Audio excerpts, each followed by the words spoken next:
Elbise. Başka? Hayır, sata geliriz, biz kesaran değiliz. Bir onda sata. Her bir üy bilödü, dokçuluk, mokçuluk bolsun.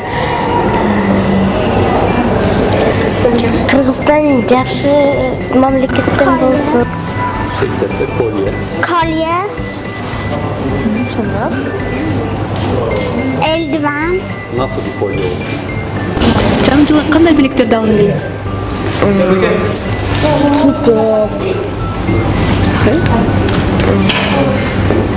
Мектепке керекті бұйымдарды Oyuncuk oynayasың ба?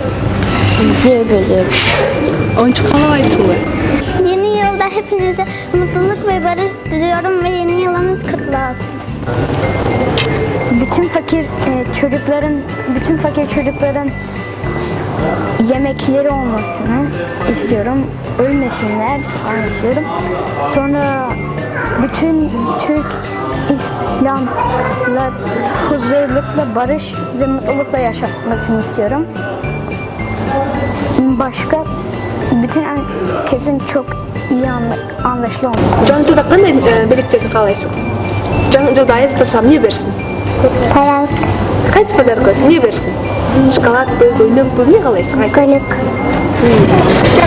Yeni yıl, yeni yıl, yeni bizlere kutlu olsun. Yeni yıl, yeni yıl, yeni yıl bizlere kutlu olsun. Eski yıl sona erdi, yepyeni bir yıl geldi. Eski yıl sona erdi, yepyeni bir yıl geldi. Bu yıl olsun mutlu bir yıl, bu yıl olsun hey hey. Bu yıl olsun mutlu bir yıl, bu yıl olsun hey hey. Yeni yıl, yeni yıl, yeni yıl bizlere kutlu olsun. Yeni yıl, yeni yıl, yeni yıl sizlere mutlu olsun. Qo'z balatog'im keladi.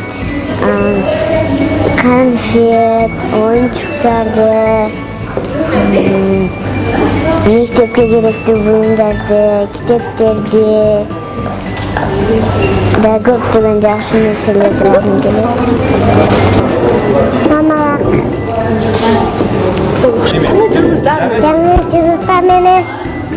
Yeni yılınız kutlu olsun. Жаңы жылыңыздар менен.